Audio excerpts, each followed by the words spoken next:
Hi, I'm Annie Botticelli, and welcome to my July 2019 horoscope report for you.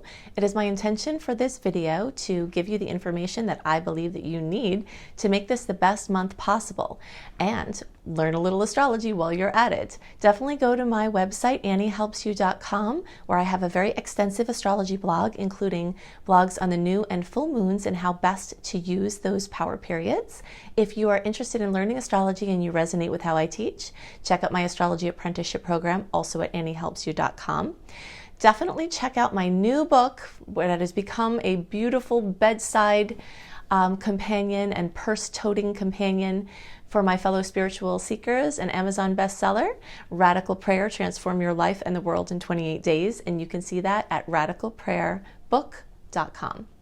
So what do we have in store for you this month? I'm going to go into lots of details. Let's check them out now.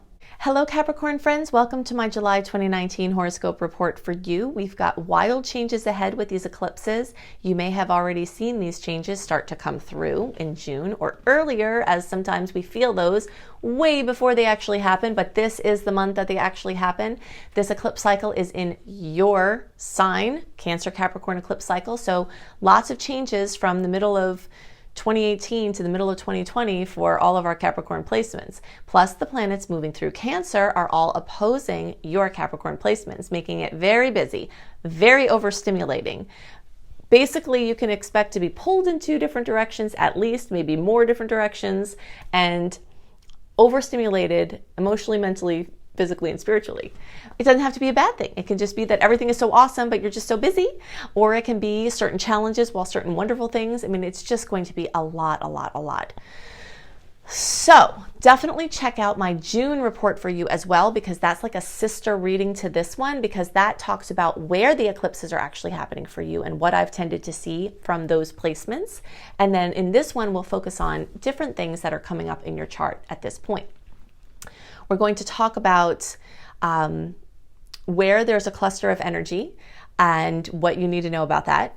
We're also going to talk about Uranus and how it has been thrashing through, for the early and middle at least, the home sector, bringing instability to home space and questions about home and family in a big way.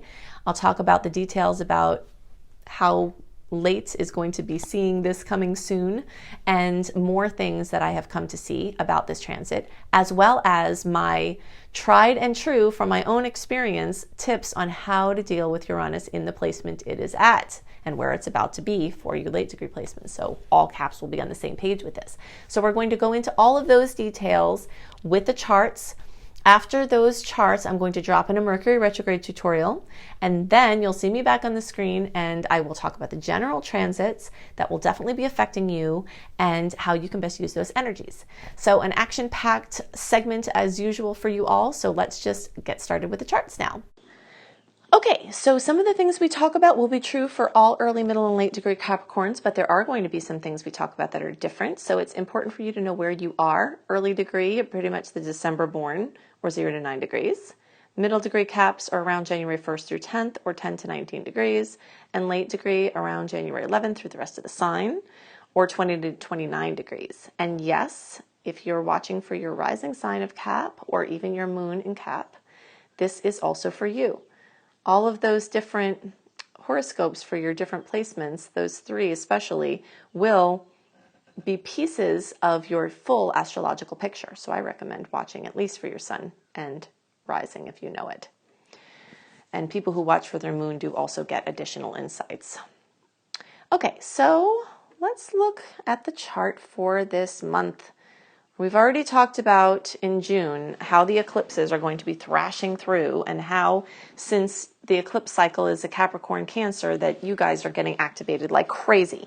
Okay, so definitely listen to my June horoscope for Capricorn, because in there I go in great detail about where the eclipses are hitting for you and what I have tended to see come from the eclipses in those houses.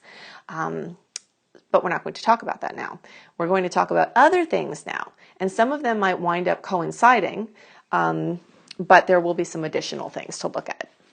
So the first thing I want to talk about is Mercury retrograde. Mercury is going to be retrograde from 4 degrees of Leo back to 23 degrees of Cancer.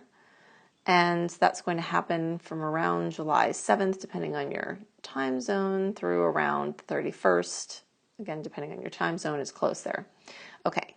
So when Mercury goes in retrograde, it brings things back from the past. It brings things in general back from the past. But we look to the sign it's retrograde in, and we look to the house it's retrograde in to see what types of things are going to be themes. So first I want to show you where that's going to be for each of you. So this is the early degree chart. So basically the 7th house is accentuated with Mercury retrograde. You can see it's also accentuated with all those other planets. So very full 7th house for you all this month. We'll talk about what that means. All right, now when we look at 3 degrees back to 23 degrees, we're still within the 7th house. And even for you late degree placements, you're working with the 7th house. Some of you could get a little smidge back here in the 6th house, but pretty much the dominating retrograde themes are going to be in the 7th house for all early, middle, and late. So what does that mean? Things coming back from the past, partners coming back from the past. Many people have this experience as an ex randomly show up. Sometimes this is just random and there's no reason for it that you can tell. Sometimes it's a test. Sometimes it's because you have to heal or resolve something or get closure. And sometimes it's because you're supposed to re-engage. I don't necessarily usually recommend making huge decisions about what you're looking into when Mercury's in retrograde.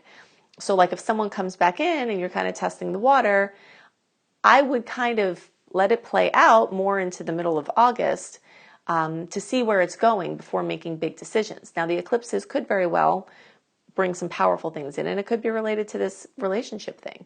However, because the energy is not very clear this month, it's super emotional from all the Cancer placements. It's, you know, in the retrograde, so you're not seeing everything clearly. So it's just, in general, good guidance to try to leave things as flexible as possible until around the middle of August. You'll start to have a better idea of what is going on. This can also have to do with business partnerships, and it could have to do with clients. This can have to do with practitioners that are helping you with something, or employees.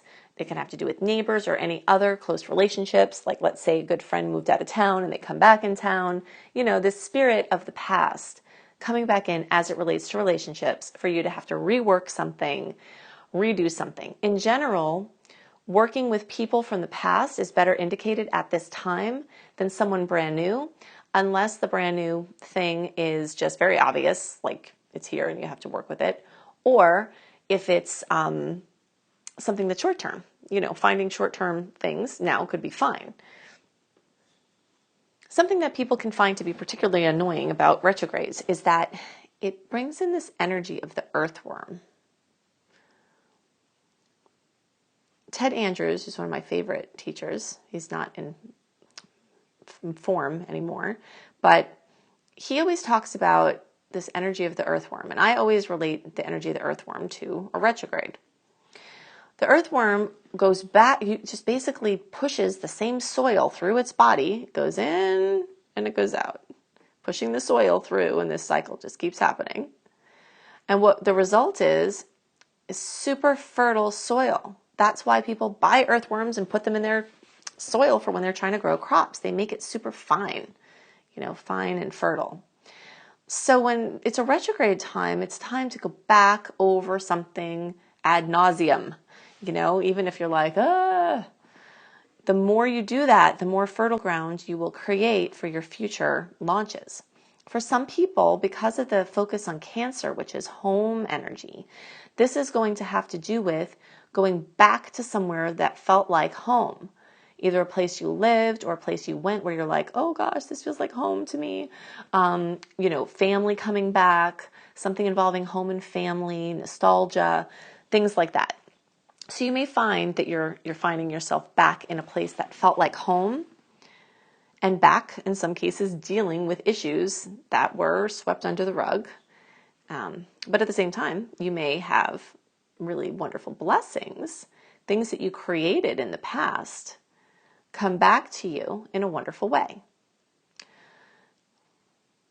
In general, trying to work with cooperating with people and creating win-wins is going to be a huge theme of this month because of the huge 7th house focus. So if you feel that you're working like something is antagonistic, and there is going to be a theme of antagonism at this time because there's all of this energy not only opposing the energy of your first house, which is Capricorn house, in your solar chart, but also opposing all of these Capricorn planets and any of your Capricorn planets. All of the Cancer planets are going to be opposing. So there's this energy of overstimulation that's huge this month. If I had to pick any theme, overstimulation is going to happen. So overstimulation emotionally, mentally, physically, spiritually, just whatever you can do to chill out and balance out the overstim, you're going to be much happier. A theme for this month is definitely to stay as well rested as possible because it's just going to be pretty chaotic and pretty wild. Okay, so Jupiter is still in retrograde, but only until August. So you can see in the early chart, you all have had Jupiter in the 12th house. You middle degree people, some of you have had it still in the 12th, some of you have it poking back into the 11th. And you late degree people, you can see Jupiter is in the 11th house. When we look at outer planets, this is like a really easy way to see the difference between the charts, because these transits are not the same if you're looking from the Placidus perspective, which is what I'm using, which is what I was taught, which is why I use it. It's different. So Jupiter moving through the 12th house, so basically a theme for you early, middle, and soon to come for you late degree placements, is working on your intuition. Capricorn is super logical and really focuses on the tangible realm. And of course, we're not limiting you, Cappies, saying you're all about this or whatever, right? Because every person is as complex as the universe itself. We all have planets in all these different places, there's no such thing as a simple, superficial person. Isn't that amazing? That's one of the gifts that astrology has given me, is that I really have learned this. But in any case, so in general, Cap enjoys a focus on the tangible aspects of life, okay? And this could be offset by other placements you have, but in general, pure Cap energy has that. When Jupiter is in the 12th house, it's seeking to expand your intuition, your things happening in the unseen realm. So you might have found early, middle, especially, that your intuition is popping up in more of a notable way, that, weird dreams that happen or that are meaningful, the synchronicities increasing in crazy ways where you're like, gosh, this can't be a coincidence, right? That kind of stuff is trying to brew for you. And as it's been in retrograde, it's kind of either that could have slowed down, or it could have ramped it up, or it could have, taken you more internal to heal some issues, like around fear, usually it is, to trusting your intuition. The rest of the middle and late degree placements, you're having Jupiter keep you questioning your groups, your organizations, your place in the group, your place in the groups that you're already in. Sometimes you might be like questioning and getting out of certain groups or social media even. And some of you may find yourself back into a place where it felt like home and felt comfortable. But it's definitely putting in this question in the topic of, where do you belong? Where are those people that you resonate with? How can you connect with them better? And where are you as it relates to the group? So for the early and many middle degree placements, you might have been experiencing a lot of volatility within the space of home and family. Okay, because Uranus moving through the 4th house can thrash through and bring instability in your home space. It could be that you're still in the same house or home, but that it's getting called into question. Or it could be that you've had to move and had to move a bunch of times. I remember when I had Uranus moving through my 4th house. Oh my gosh, I moved like 12 times. It was crazy. And I'm not necessarily inclined to move, but that's just what happens. And a lot of instability in home and family, uncertainty. You late degree people, this is going to be brewing more for you now. So if you haven't already started to experience this, it's coming. So the best way that I've seen to try to make peace with this is to heal the feeling of not feeling secure. You know, this really comes back down to the insecurities that we had as children that were not resolved, that are being brought back up again. So when I was going through this cycle, what Spirit kept telling me was that, okay, Annie, to have peace with this cycle, you have to feel comfortable not knowing what's going on. You have to feel comfortable reading the signs and following them and trusting. And you have to break attachment to what home looks like and some material things. And those are big lessons. So if you can do whatever inner work you need to have peace with the not knowing, to watch the signs, and to release attachments to the material realm. Because when it comes down to it, right, everything on this earth plane is going to go away eventually. So the more we can have peace with not having an attachment, that's the more that you can have peace with the Uranus transit. And that's a lesson. It's a long lesson. Sometimes it's in that house for 7 or more years. So the other thing that Spirit told me when I was going through this was to frame the changes. I know that I'm laughing because I know this doesn't sound welcome when you're going through a challenge, but to frame the changes as an adventure. And that is a way to really use this Uranus energy in the 4th house. Like, okay, this is going to be an adventure. And be open to the adventure and the magic that can open up from when you break your attachments to certain things. Okay, so these are the things that are most on my mind for my Cappy friends. Like I said, remember to go back to the June report for me, because I want you to, see more in depth about these eclipses, because they're going to be super hot this month for you. Now I'm going to drop in the Mercury retrograde tutorial. I highly recommend you listen to it because the things in there are going to come up for many of you this month.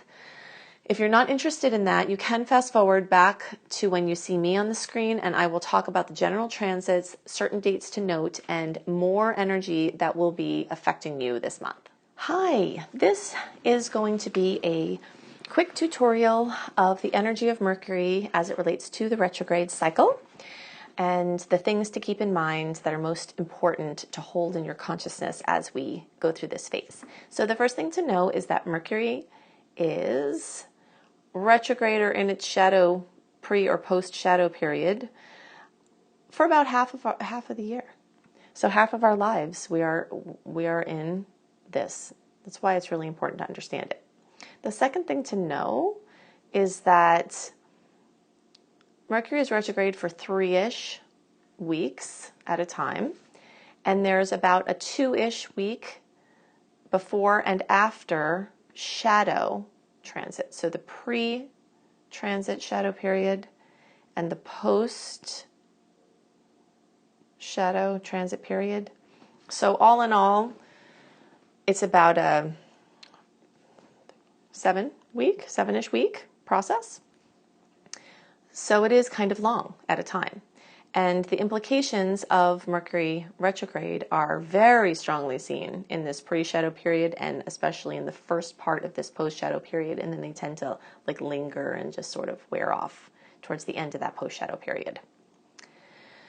Mercury rules communication and mobility, so anything involving speaking, writing, communicating, publishing, your devices that you use for communicating, your phones, computers, things like that, your cars, vehicles, walking, your mobility, your capacity to be mobile, your legs, the things that make you able to be mobile. If someone's in a wheelchair, their wheelchair would be there, or whatever it is that is related to your personal mobility.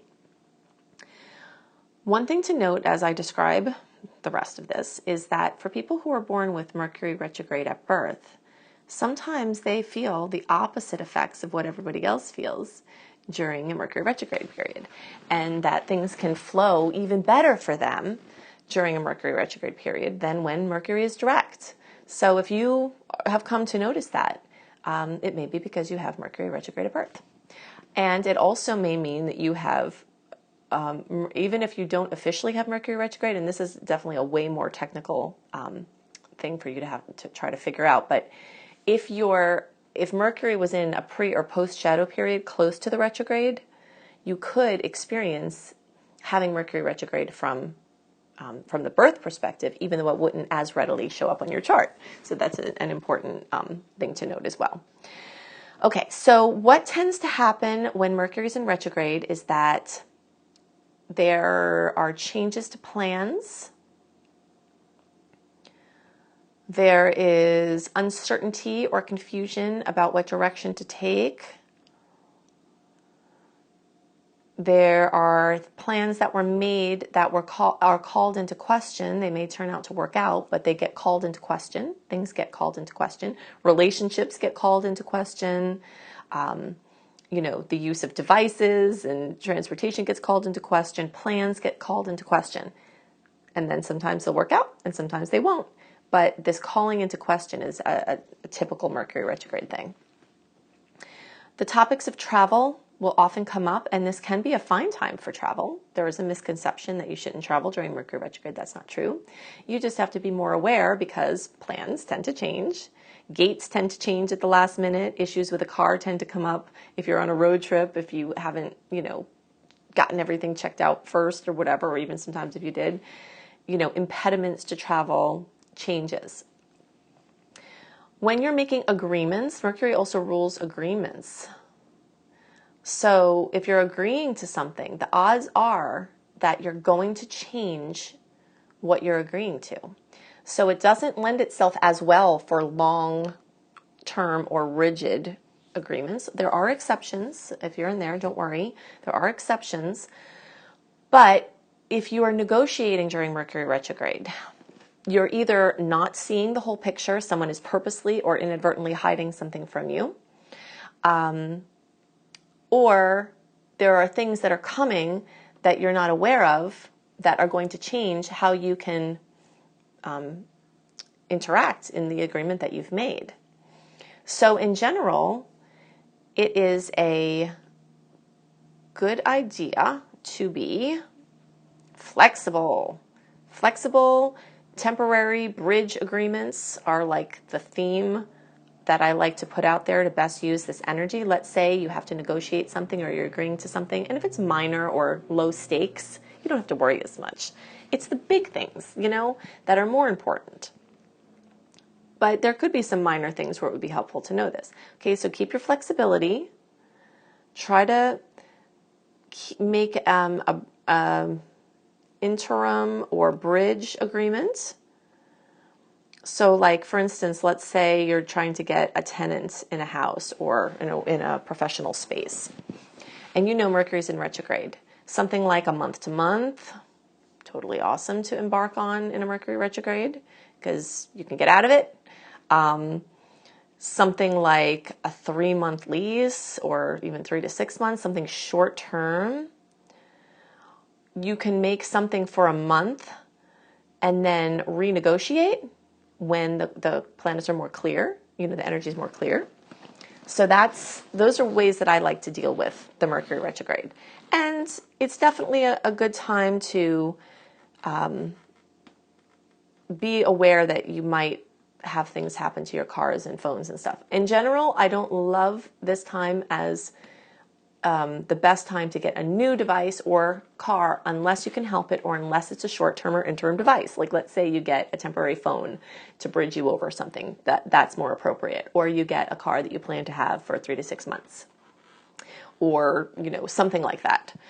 But for things that you're hoping to keep long-term, the retrogrades tend to make it shorter term. And that's typical. Another place to be careful is launches. big, awesome, life-changing, once-in-a-lifetime launches are not the ones you want to have when Mercury is in retro. However, let's say you're a teacher and you teach classes twice a year, and Mercury retrograde, is the time for your re-enrollment. Re-enrollment is much better supported. But do also expect that when you have launches in a Mercury retrograde cycle, that more people are going to be wishy-washy, and there's more of a chance for people that have joined that are going to leave the class. So, it's not always a reliable time frame for trying to get people to commit to things, depending on what the nature of it is. It's hard. Commitments get a little bit more difficult.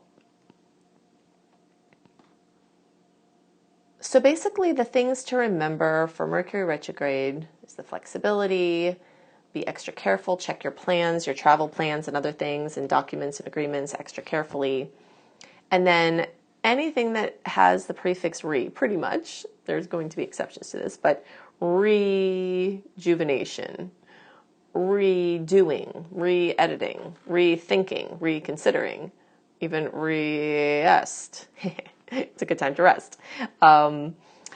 Anything like that where you're like going back over something is better indicated than something brand new, if possible, unless the new thing is short term or a bridge or something you consider doing, like, oh, I've always wanted to try that. Maybe I'll take that class, and the class is, 6 months or whatever. That can be fine. What we really need to have caution with is the bigger things and the things that are higher stakes, etc. Mercury retrograde can be an amazing time.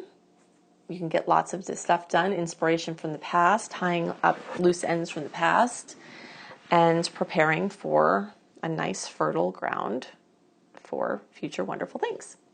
I'm calling the theme of July 2019 for all signs 3 times the manifestation power, bold new directions, and time to be brave.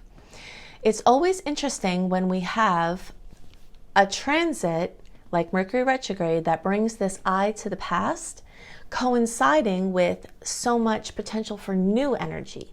So we've got 2 intense eclipses this month, plus 2 new moons this month. Whenever we have a month with 2 new moons, it opens up more potentials for brilliant new paths, and the same thing with the eclipses. But this is happening all under the cover of this Mercury retrograde. So that means that themes from the past, things worked on in the past, contacts from the past, plans from the past, are all going to factor in very heavily to the new opportunities that come. So we talked at length about Mercury retrograde and where that hit in your chart or will hit in your chart, and also what the implications are there. So we're going to go into some additional things to know about this month. The eclipses obviously are bringing massive changes. The transits this month are pretty equal as far as sweet or challenging, and a lot of them could just really go either way. So when we have a situation where there's a transit that's occurring and someone can either manifest something positive or something challenging from it, it really makes it more important for us to watch how we're looking at things. The perspective that we have on life, the perspective that we have on everything, colors, changes, effects, how we experience things. So the more you can be well rested and positive can help you to frame the energies that come in. And the more present you can be emotionally is also going to flavor this month, because with the eclipses and with the Cancer energies and even with the retrograde energies, there's a massive amount of emotion this month, high emotional tides this month, for better and worse. So amazing culminations, things that you've been hoping for forever can just come to you at this time. I always think about the eclipse time as the vision of the spider with the web. You've spent all this time until July weaving this beautiful web. And sometimes those webs can get really big. I think about the webs I've seen like in the rainforest in Costa Rica, like, taller than a person, these gigantic webs. And of course the spiders that go along with them are pretty big too. But in any case, this web that you've created, now the eclipse time and the retrograde time are both times to just sit back and see what food comes to you. It's not the best time for initiating something huge, although sometimes chance or other things force it to happen that way. But the more you can be flexible, be relaxed, be well rested, not be super intent on pushing an agenda, being flexible, the more you can observe what is coming to you so that you can strike or take in according to what feels the best with the options that come to you. It's a fine time for research, but it's not the best time necessarily to try to push something to happen. It's more of an acceptance of what's coming in and what you're going to do with it. A lot of the eclipse news and changes may have already taken place before the actual eclipses, which occur this month. So you may already be steeped in, rolling around in, coping with, for better and worse, the eclipse changes. So the Cancer energy is bringing in a lot of emotion, a lot of tilt towards the energy of home, family, housing, home projects, things involving childhood psychology, upbringing, having to take some steps backwards in order to be able to take future steps forward. But there's also a coinciding energy of Leo. And Leo is going to give us the audacity to do something with the opportunities that come to us. Also a zest and a passion and creative expression. So in general, new moons and full moons have power for positive changes and things coming to a head, things coming out into the open, things coming to manifestation. When we have eclipses on an eclipse on a new moon or a full moon, it gives us 3 times the manifestation power. So 3 times the new beginnings, 3 times the drama or culmination or, things coming to a head. So it's just definitely a powerful month, very, very, very intense. Intensity is another keynote of this time. As we talked about in the June horoscopes, and definitely if you haven't watched my June horoscopes, you want to do that because I cover the eclipses in detail. There's so much to talk about for this time period. I couldn't fit it all in 1 month. So in June, I go into detail and tell you exactly where the eclipses will hit for you and what manifestations you can see. So definitely rewatch that here in July, even if you watch them in June, so that you can be better poised for understanding the changes that are coming. But in general, the eclipse cycle of Cancer and Capricorn bring in lots of changes to home and family and work and your place out in the world, things with mother and father, and your maternal and paternal energies. Look back to 2009 to 2011 and 2000 to 2001. Those are the times when we experienced this Capricorn Cancer eclipse cycles in the past. So you might see patterns. And I have gotten this question. If those have been your worst times, don't worry. That's not necessarily going to happen again. It's the themes that are brought up that are common to have a continuum. So the areas of life that were a focus, those will likely be a focus at this time. And it doesn't have to manifest the same way that it did. Okay, so I'm just going to hit a couple of highlights here as certain dates to note that are my favorite or my most you have to watch out for. If you want a complete list of the aspects that are occurring and what's involved with those aspects, what planets and signs are at play, and what you can expect from those, definitely sign up for my free email newsletter at anniehelpsyou.com.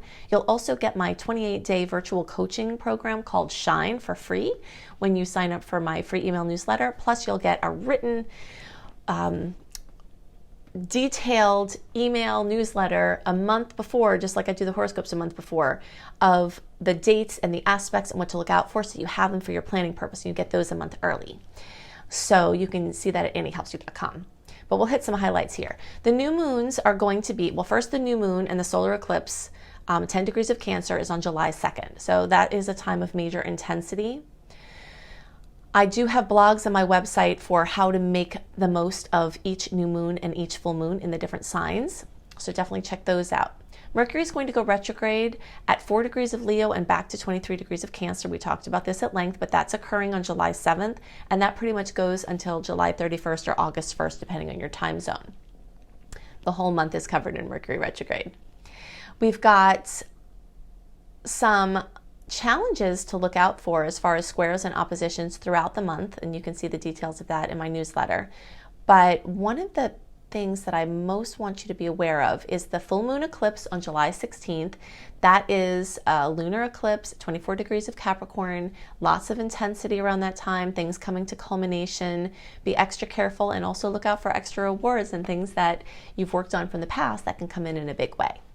I always try to keep that period of time a little bit light if possible. Sometimes it's unavoidable, but just be extra careful around that time. What they say about the full moons with, crazy things happening is really true. Whenever you watch these mystical shows or like Merlin or whatever, it's always a full moon when these, crazy things go on. So just take note of that and be prepared to deal with whatever comes. The second full moon, or rather the second new moon, is at 8 degrees of Leo, and that's on July 31st, or thereabouts, depending on your time zone. So the second new moon in the calendar month is a black moon, and there's extra power at this time for wishes and new beginnings. So plenty of opportunities for new beginnings. This month is just chock full of them. Throughout the month, we have some challenges with Uranus, we have challenges with Pluto, we have challenges, Pluto, Uranus, kind of a theme there, Saturn. So some of the outer planets are in challenging configurations, and this can bring tests, but it doesn't have to be a be-all, end-all.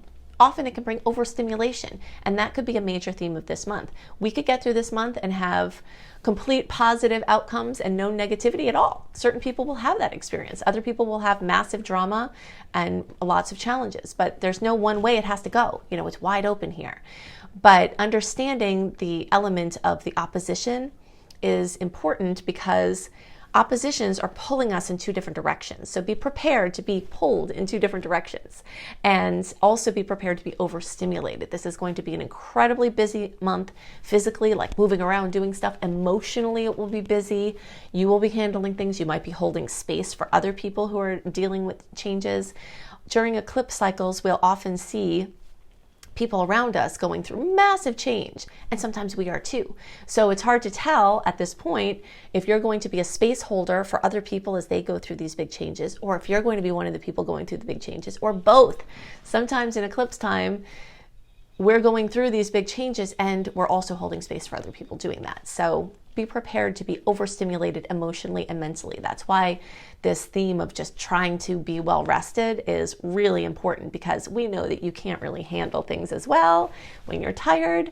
So the more you can be not tired and take your supplements and, do whatever you need to for support, do your walks, do your exercise, you're going to much better be able to use the energies that are present at this time. And there are a lot of sweet aspects in between these challenging ones. So there are some nuisances, but there are lots of sweet things too. Okay, so definitely go to my website, anniehelpsyou.com. I have an extensive astrology blog plus other blogs that you can check out there on different topics. If you resonate with how I teach, you would love to learn, my astrology apprenticeship program is open for enrollment, and I will teach you everything you need to know to do astrology professionally, or if you just want it for your self-development process, it's amazing for that as well. You can check out all the other kinds of goodies I have on my site, including subliminal recordings that I create for you to help and train your brain to the positive changes that you're trying to make. And you can also see my other professional development courses there. Definitely check out my book, Radical Prayer, Transform Your Life and the World in 28 Days. As I mentioned before, it has become a purse friend. It has become a car friend, a bedtime companion. It's just an amazing book for the spiritual seeker to really help you to use the power of word and prayer and intention to manifest the positive changes you want to see in your life. Check out my husband's website, IamHelios.com. He has amazing options now for you to use audio, subliminal, power-packed, frequency-enhanced recordings to mitigate the negative energies of transits and to enhance the positive energies of astrological transits. So we've worked together in the way of trying to figure out what resources would be best for you based on the things I see in the charts. So you can see the options for audios that can help you to maximize the transit. So you can check that out at IamHelios.com. Also, you can book a live reading at my site, AnnieHelpsYou.com, either with me or my amazing apprentice, Marilee. And you can also book sessions with my husband, B.R. Newman, at IamHelios.com. Okay, so those are the things I most have in mind for you this month. I hope you have a wonderful month, and I'll see you next month. Bye.